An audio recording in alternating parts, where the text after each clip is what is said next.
Shoutout nga pala kay Sir Marvin Solis, no, nagbigay sa atin ng idea kung paano mag-troubleshoot ng isang mini PC na kung saan ay hindi po siya mag-automatic on. Kahit po naka-enable sa power management natin sa BIOS yun pong ating mini PC, pero hindi po siya automatic na mag-switch on. Kailangan mo pang i-switch dito. So, halimbawa lamang kung inyo pong naranasan yon, experience po ninyo na ayaw gumana kahit naka-power on naman or enable naman po yung atin pong BIOS, ito lamang po yung ating gagawin. Okay? So, kung nakita po ninyo, ilalagay ko po yung power supply natin dyan. Tapos, lalagyan ko lang yung USB cable para makita natin kung automatic ba siya nag-on. So, makita nyo po, walang blinking.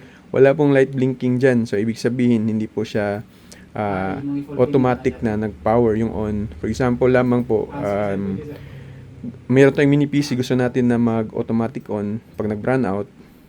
So, ito yung magiging solve natin, no? Halimbawa na lamang po, na-enable na po natin yung BIOS, tapos ganun pa din, wala pa ding remedyo, or hindi pa din siya na-solve.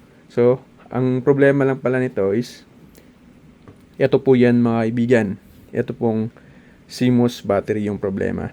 Kaya tatanggalin ko lamang po ito at ipakita ko po sa inyo na magiging okay po yung atin pong mini PC na mag-automatic on. Ito yan.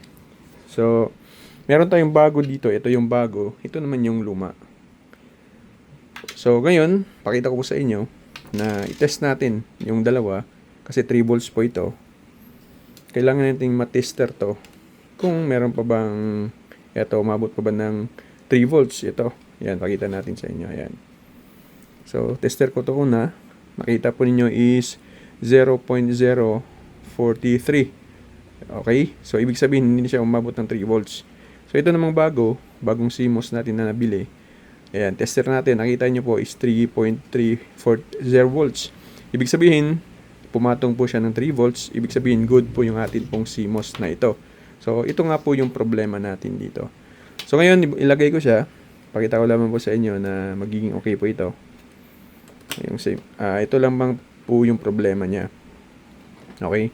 So, isasaksak ko yung kakabit ko na, kukunin ko na yung power supply. Nakita niyo is, hindi pa rin po siya naka-power on, no? Automatic. So, yung gagawin natin is, i-on muna natin. Ayan. Switch on. So, makikita niyo po dito ngayon is, mag-switch on po ito. Okay, so, check ko lamang po kung na-on natin. Ayan. So, ayan. Nakita nyo po, umilaw po siya kasi naklik natin yung switch doon sa mini PC. Ngayon, tatanggalin ko ulit yung power supply. Ngayon po, pagbalik ko po nito, ayan, tatanggalin ko. Makita nyo po, wala na po siyang light. Hindi na po siya nag-light blinking kasi wala na pong power supply. Pag ibalik ko to, kahit hindi ko pipindutin yung click switch natin, automatic na babalik po ito. Tingnan po ninyo.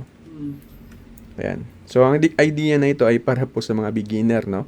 Nakatulad po natin. Ayan, nakita nyo po, hindi ko po na-click yung switch, pero ito na po yung light niya. Ayan. Ito po ay para sa mga beginner, nakatulad po natin. Sa mga expert na po, syempre, hindi na po nila kailangan to. Pero sa basic, mga ibigan, isi-share ko lang po dito sa YouTube natin. At ang sa ganun ay marami pong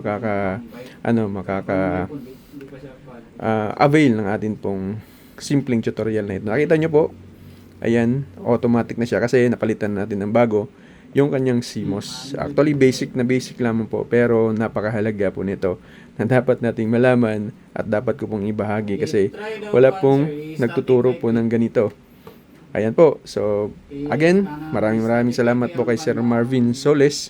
Siya po yung isa na nagbigay sa atin ng idea kung paano po i-fix ang ganitong problema. Again mga kaibigan, magandang araw po sa ating lahat and God bless us all.